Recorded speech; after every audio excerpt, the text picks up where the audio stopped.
Teka muna, Mr. Chair, pwede po ba akong magtanong? Opo. Dito po kasi sa tuntunin ng ating committee, sabi kong ganyan, sa Section 2 sinasabi, bago tayo magsimula, dapat merong preliminary determination na itong pinag-uusapan natin, Oho. ito nga yung privilege speech, principally and directly related to misfeasance, non-feasance, and malfeasance. Okay, opo. Kasagot-sagot nung chairman. Chairman ng komite, oho. Sabi ko, kasi kung ang naririnig ko ito, pinag-uusapan nyo naman confidential fund at saka yung intelligence fund. Oo. Hindi ka ako nabanggit sa privilege speech ka ako ito. Binubulungan siya ng mga Opo, nung staff nasa tabi, niya opo. doon. Marami na siyang staff na abogado rin eh. Opo. Your Honor, sabi niya, hindi lang naman kaya ganun. Basta sinabi niya, anything that is in connection with public interest. Yung confidential fund and intelligence funds are matters of public interest. Aha. Nandun na ako, Mr. Chair.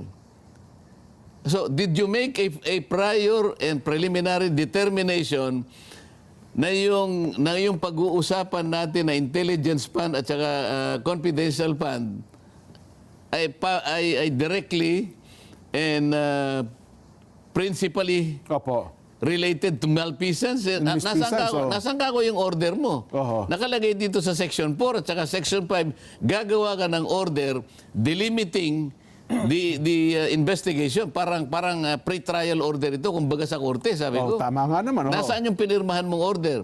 Kasi kanya wala ka rito. Basta't sinabi namin, merong jurisdiction. Hindi nga ganun na nakalagay, there should be a preliminary determination. Pagkatapos, i-set out mo, by means of an order, ano-ano yung parameters, bakit konektado sa malfeasance?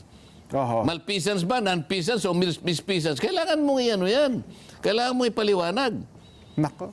May pumunta. Alam mo naman yung mga agawan na, may gumaganyan-ganyan na naman sa akin. Akala mo naman nakakaintindi yung mga yun. Yung isa, alam mo naman yun, huwag na natin banggitin. Opo. Then ako naman, niniwala, mga kaibigan mo naman yung mga yan. Opo. Then, pero doon sa punto ko, ako nagingiti sa bahay. Sa kasamang palad, kaibigan ko nga. Ayun na nga po ko, mga kaibigan nyo. Kaya huwag na natin banggitin, baka magdamdam pa. No? Baka naman nag-usap-usap sila kung kasi dito nabigla ang marami. Dati pala kayong vice chair ng committee ito. Kanya lang namin nalaman na hindi na pala kayo vice chair at hindi na rin pala kayo miyembro ng naturang komite. Paano kasi, nung ako'y nagpahayag na, Opo. tinatanong ko yung COA, sabi ko, Mr. Chair, I will take advantage of the presence of the representatives from COA. Opo. So tinatanong ko, alin-alin po bang opisina Yan, opo. ang nabibigyan ng confidential or intelligence funds? Opo, oo. Makikita mo yung pagsagot nila, parang alumpihit pang sumagot para bang hindi nila alam. Ang dami nila eh. Ano po, LGU po? Sino nga sa LGU? Ayun. Hindi ba yung mga opisina ng mayor? Hindi naman po. Oo nga, alin-aling opisina ng mayor.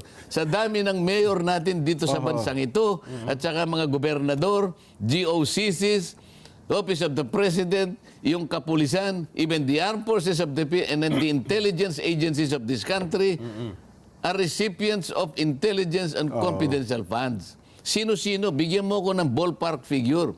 Pati ballpark figure, o sabihin mo na lang, marami, medyo marami, o maraming-marami. Hindi pa niya masabi yun eh. Wala siyang Because ano man ang sagutin niya doon, marami pala eh, medyo marami pala eh. Opo. Ipatawag nating lahat, hindi lang ang opisina ng Vice President. Lahat para may confidential fund sa Kung intelligence ang fund. ginagawa natin, kung totoong gumagawa tayo ng panukalang batas, para mas magandang magawa natin, patawag mo yung marami. Pang lahat. Opo. Hindi itong in-isolate mo lang na isa. Yun ang punto ko eh. Opo. Because I will later move, sabi ko. Doon ako inano na, Ayun. you cannot do that because you are no longer a member. Hindi kayo pwede mag-motion. O isipin mo. Oho.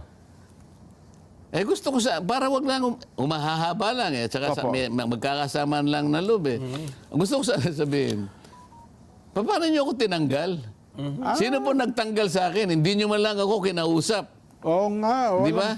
Not even a modicum of respect was accorded to this representation in replacing me as vice chair of this committee.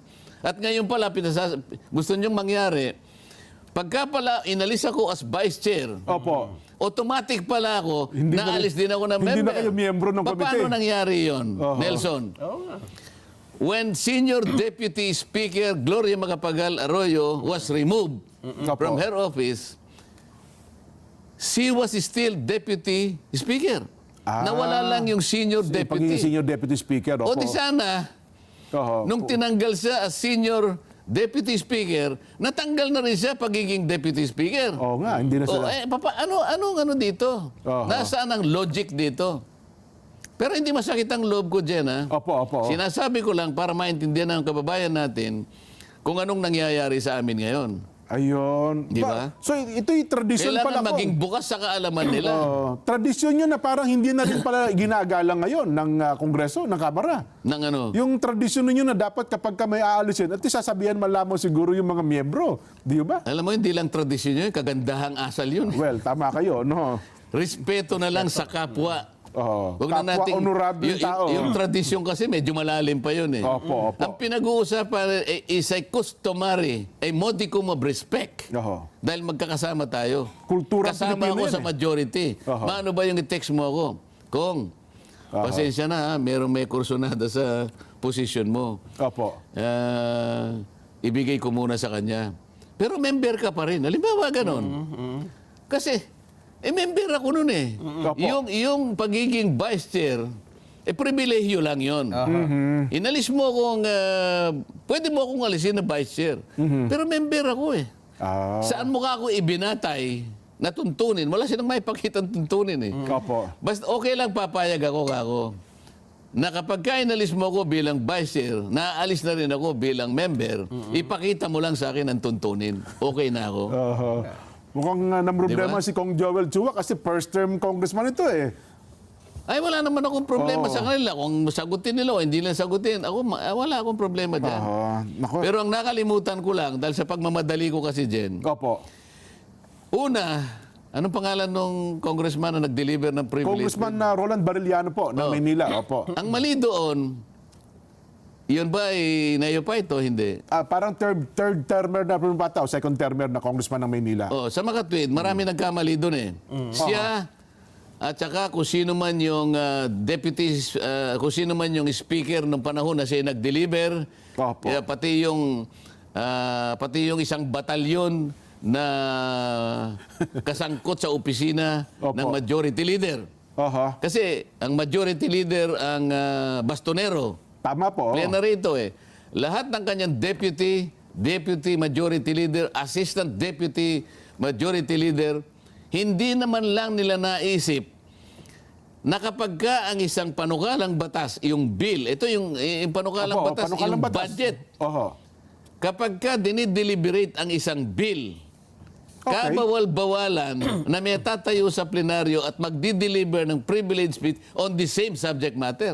Bawal pala Tradisyon yun. yan, Bawal tradisyon. yun. Hindi lang kami, maski sa Senado, magtanong ka. Kilala mo naman si... Tama. Kung Francis Tolentino, Sentol. Opo. Tanungin mo si Tol. Ayun. So, Tanungin mo si Robin Padilla, baka alam niya. kay Sentol na lang po. Okay na tayo. Tanungin mo kay Senator Jinggoy, baka hindi niya alam. So, ganun pala ang practice, Kong. Nakalimutan ko. Kasi nga, medyo hindi pa ako kumakain kanina eh. Opo. Yan. Sige. Siyempre, patawarin na nila ako. Ang dami ko rin na mga... Nakalimutan niyo yung yung notes niyo. Pumunta ako sa kuryente, nagmamadali, ang lakas pa ng ulan. Yung note ko, hindi ko dala. Kasi kung binubulsa ko rito, ang ginawa ko, wala na. So, akala ko tapos na ako. Yung minota ko, na nandun sa pangatlong bahagi, hindi ko na naalala. Ayun. Ngayon, hindi pwedeng mag-deliver siya. Bawal yun. Dapat pala pinigil siya nung kung sino man nakatayo sa oras na yun. Bakit hindi pinigil ng presiding Di officer? presiding officer. Okay. Opo. Huwag na yun kasi deputy speaker yun eh. Opo. Bakit hindi pinigil ng majority leader? Okay, nakalimutan ng majority leader. Si Comanix. Paano yung nandun ng mga batalyon niyan generals? Yung mga bastonero niya nakalimutan. Yung bastonero, deputy majority, meron pang assistant. Mayroon pa mga Kasi SDML. alam ko yun, nung ako naging senior deputy rin ako. SDML, May mga 15 mga tauhan ako doon. Opo. Wala man lang bang nagsabi sa kanila, Your Honor, hindi ka pwedeng mag-deliver. Bawal yan. Bakit wala? Ito pa yung mali. Opo. Okay? Pagkatapos niya mag-deliver ng privilege speech, ni-repair sa rules. Ay, ni-repair ka agad, oh. So, Hindi pa rin napansin ng rules ni repair. Sabi, hindi rin tama yun. Wag na natin sabihin na lang natin na itala na lang natin sa journal, Opo. pero wag niyo nang i-repair sa amin. Magkakamali tayo may diyan. privilege speech na lang, halimbawa. Ito na naman ang susunod na mali. Oo. Din-repair sa rules. Ang rules, ni-repair sa good government. Okay. Tama po. Kaya napunta nga kayo na sa hearing. Mali yun eh. Ang Opo. dapat na ginawa, wag na nung i-repair sa amin, diretso niya sa appropriation committee kasi ang pinag-uusapan is the budget. Budget. Apro dapat na may hawak. Yan. Ayun. Ayan ang napakaraming mali ngayon. Nako. Oo. Oho. Yung pagkakatanggal sa akin, wag niyo na isama sa mali. Pabayaan na natin Okay sila. okay na sa inyo. Okay ano? na ako doon. Oho. Kasi nakatikim na ako ng kape. Oo nga naman. So Oo. medyo nakakapagtaka nga. Kaya to. ako nagpunta rito. Aba dito, makakapagpaliwanag ako rito. Opo. Dito, hindi ako pipigilan ni Nelson. Yan nga. Di ba? Oho. Ikaw naman, pwede mo naman akong